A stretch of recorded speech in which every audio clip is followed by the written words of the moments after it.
diligently, attain an ocean of wisdom.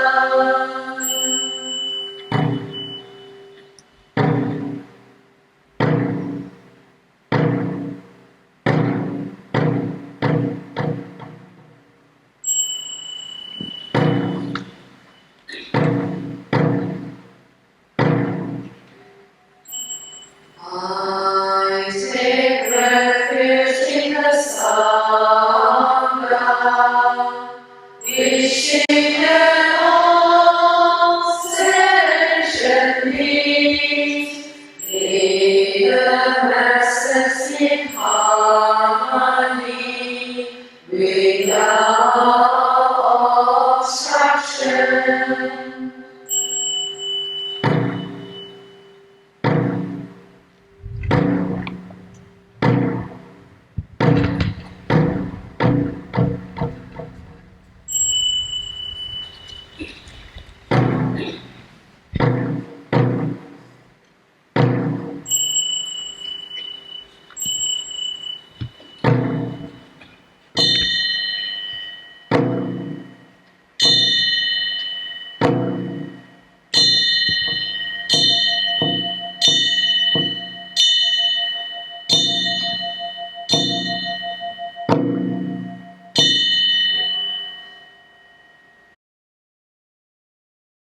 A prayer to Avalokitesvara Bodhisattva for safety from the novel coronavirus outbreak by Venerable Master Xingyun, founder of Guang Shan.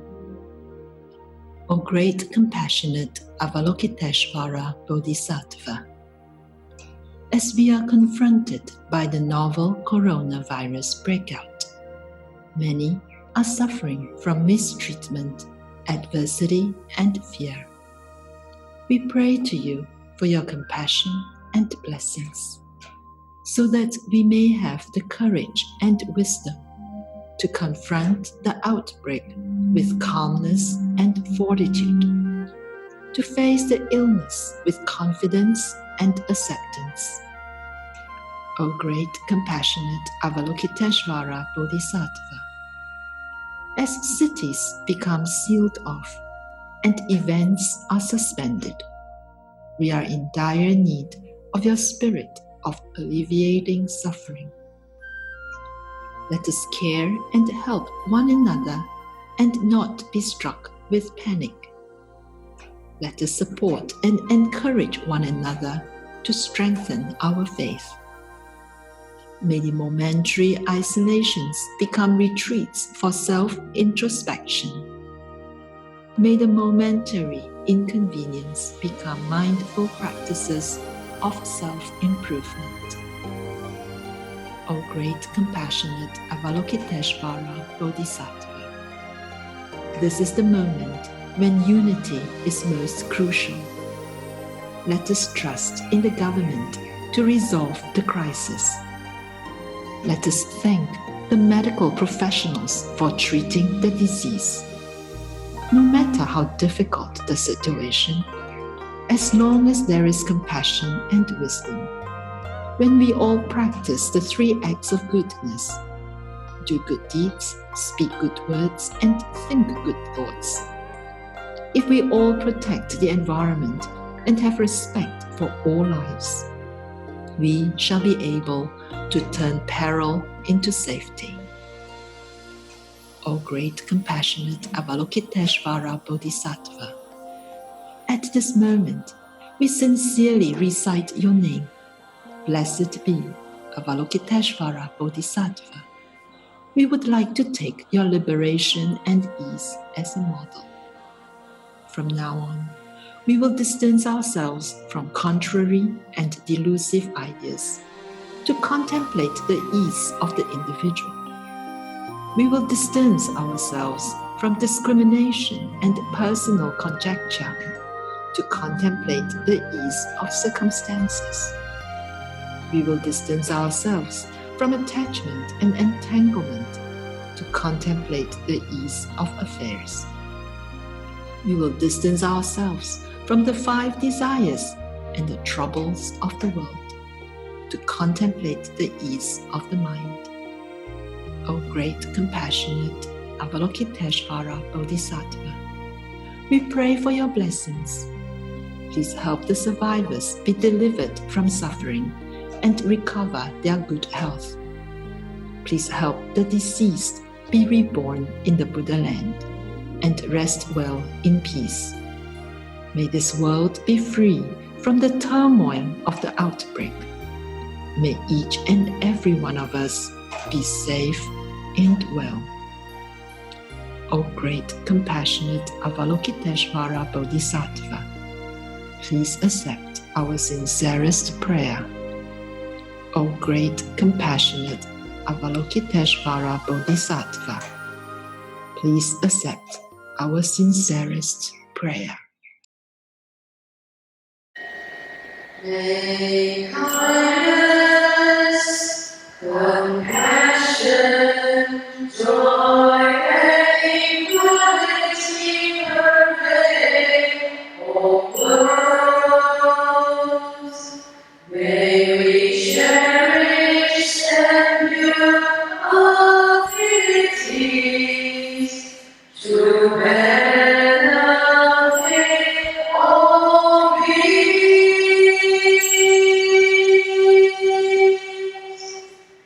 May champion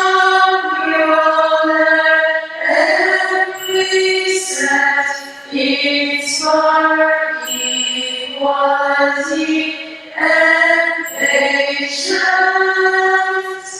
May our humility and gratitude give rise to praise God.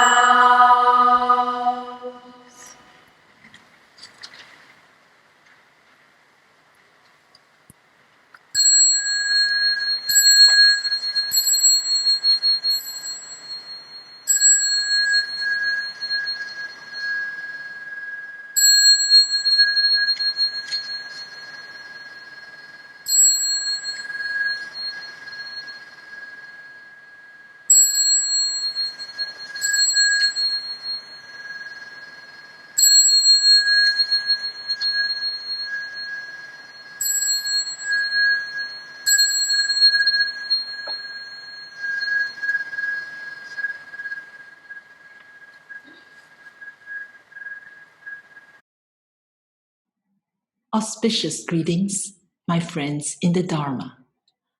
I am Juewei from Australia's Nantian Institute. How have you been? And how are you now? I often wonder if my friends around the world are keeping themselves safe and well.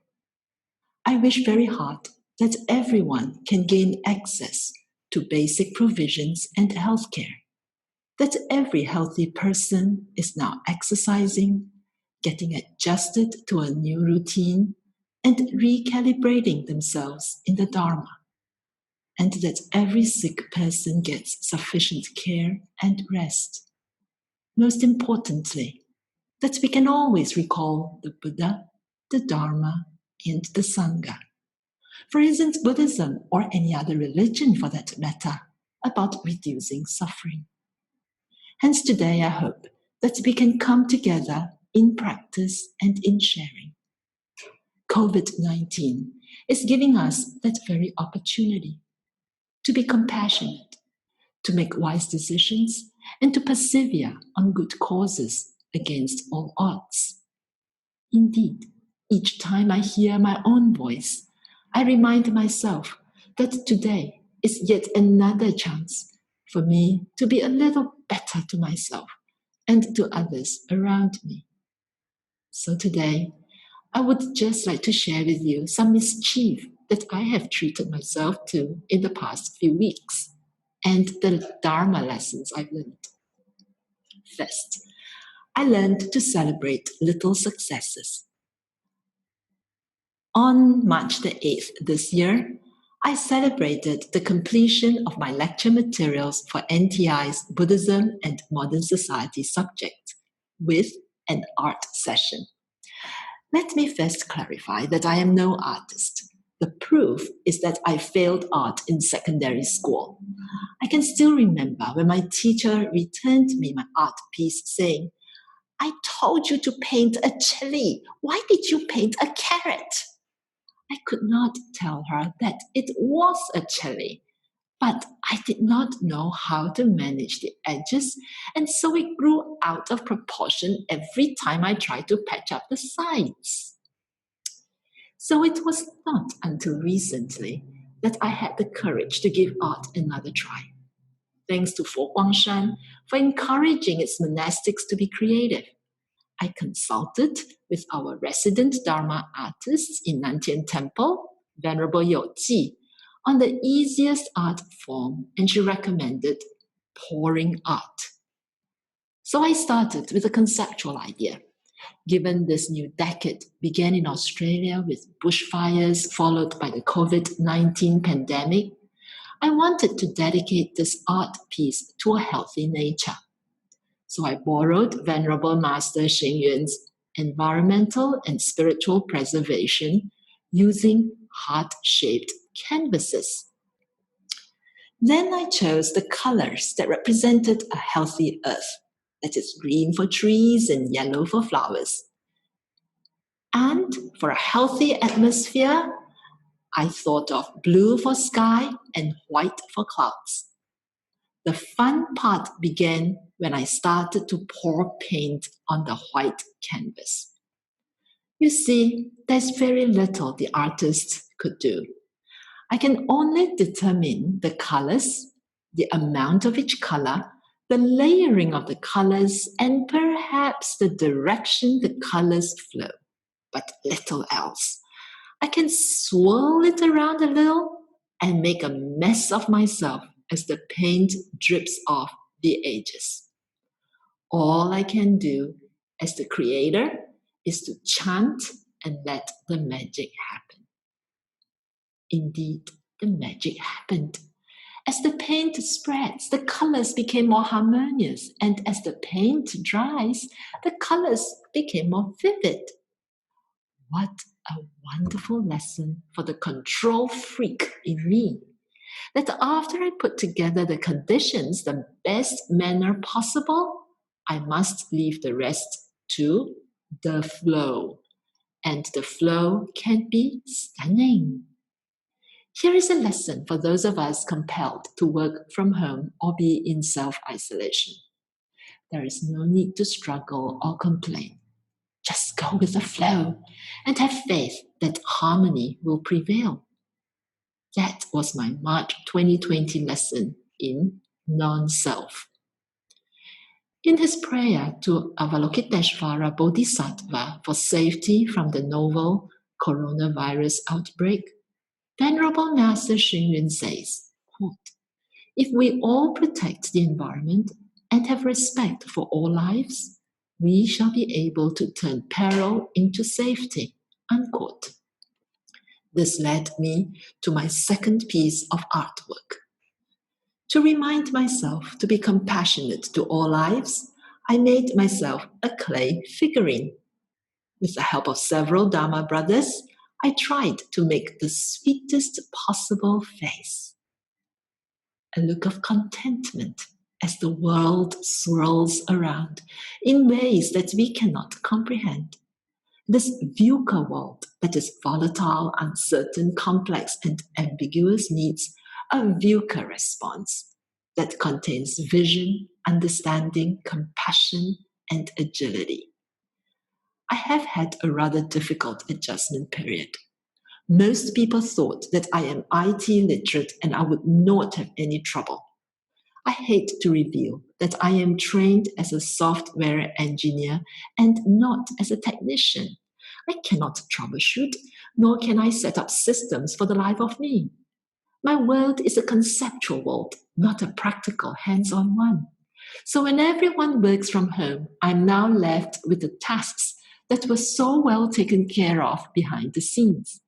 This period has taught me to appreciate every connection, from administrative to infrastructural, that made things possible for the teachers to do our jobs. It is truly teamwork. I I also have learned to realize why the Bodhisattva Avalokitesvara needs so many hands and eyes. I am now learning little bits of Zoom and Facebook Live skills so that I can record this Dharma talk for those who wish to listen. I miss seeing my volunteers each month. I am disappointed that our communities of practice cannot be held on site, and I was saddened that our carefully planned study tour to Guang Shan had to be postponed. But perhaps we can be grateful to the technology of the day so that we can still fill in the social gaps and remain connected. We will be all the more appreciative and stronger by the time we meet again. Now, I truly see the Bodhisattva's parameters in action.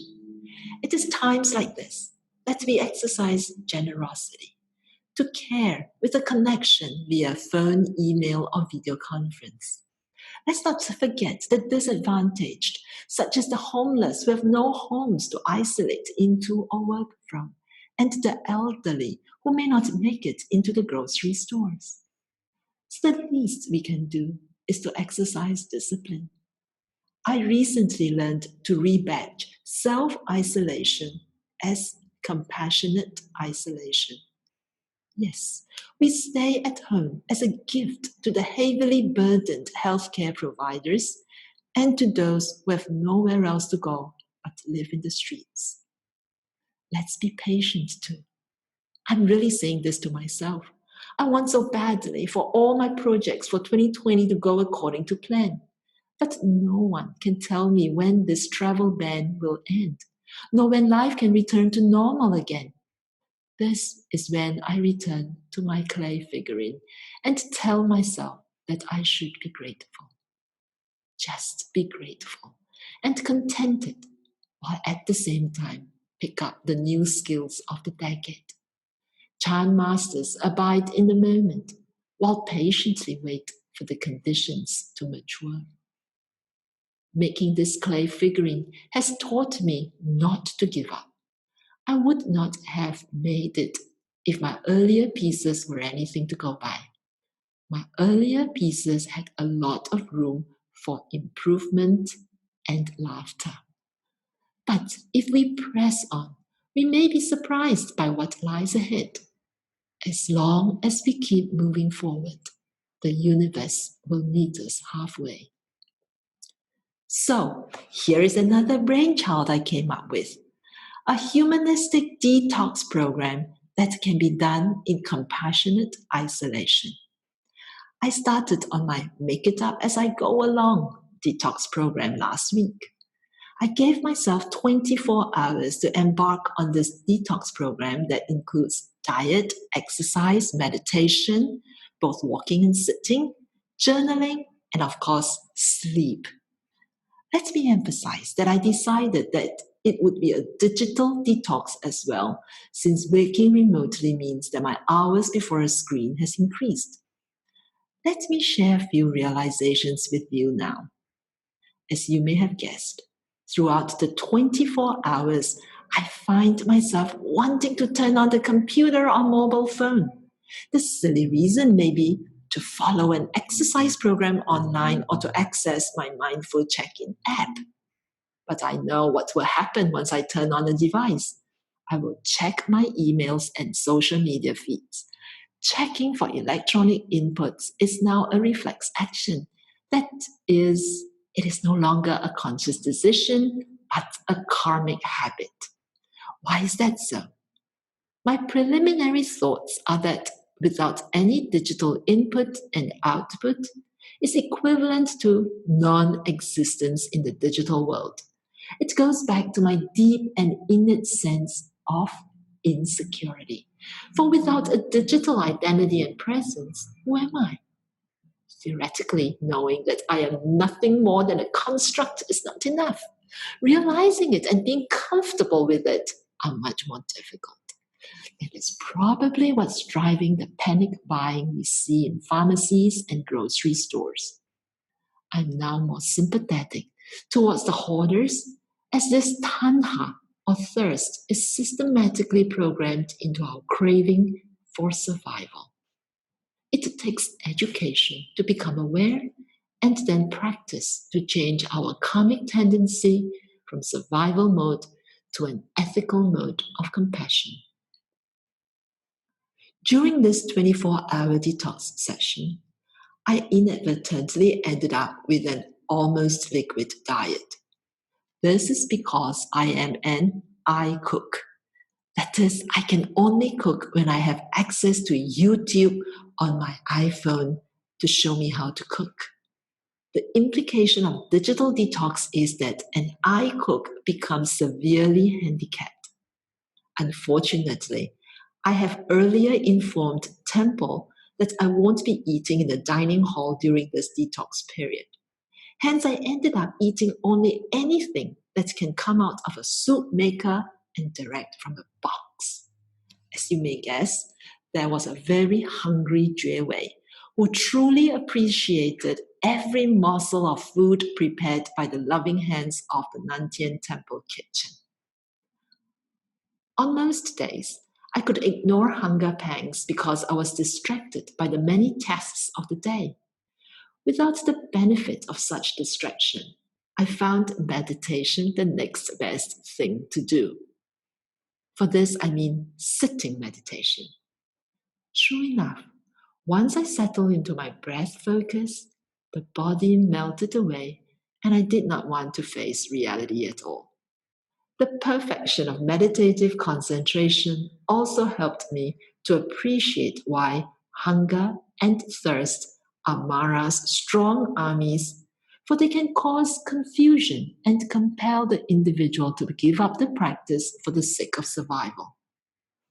During this period, I recalled not only the Buddha, but also the Venerable Master, and how they could become the great religious leaders they are today, because of their ability to overcome bodily discomfort, including hunger and thirst.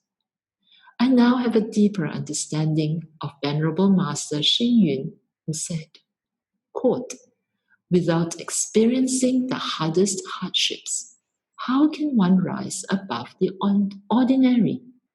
Not enduring suffering and not working hard, where can there be achievements?" Unquote. The Four Noble Truths begin with the acknowledgement of existential difficulties in life. I am now starting to realize that those who can overcome one difficulty at a time will eventually transcend any sense of suffering. Let the coronavirus be the friend that helps us to rise above the ordinary. We can learn to let go of some basic comforts through our practice of meditative concentration. Perhaps one more realization from this detox period to share. During my walking meditation, I sighted two teenage boys walking on the institute grounds. I was not convinced that they had good intentions, and I started to feel a little insecure. The first thought that came to my mind was to request for the shutting of the main gate so that trespassers could not enter. As I turned the corner, I saw our friendly and hard-working gardeners, which made me feel immediately at ease. The same gates that let in the naughty boys also permitted the entry of my friends. The problem is not the gate, but who I allow through the gates and my reaction to my guests. So perhaps the problem is not the entry of virus into the body, but building our immunity through a good diet and exercise routine. We must still do our best to save ourselves from needless warfare through personal hygiene and compassionate isolation. However, we should also not forget to build up our immunity and friendship system in the event of an emergency. That, to me, is the sixth perfection of the Bodhisattva, that of wisdom, understanding the nature of emptiness and our creative role. I have personally benefited tremendously from my detox program, so much so that I would like now to extend the detox program to include the 10 maras in the Sutta Nipata. The humanistic Buddhist detox program is to work on the toxins present in our minds through contemplations in our daily life. When I have further realizations, I look forward to sharing them with you. Thank you as always for your devotion to the humanistic Buddhist cause. When confronted with difficulties, many of us enter a default mode of trying to fix the situation immediately. I hope that today, by my sharing my recent journey and forays, will help you to find a little tip here and there. Take the time to celebrate successes with what you normally would not do. Detox body and mind. But do not forget to turn to the Buddha, the humanistic Dharma, and the Sangha representative such as Venerable Master Xing Yun for refuge and guidance. Together, in friendship, we will overcome the virus out there and, more importantly, the virus inside us.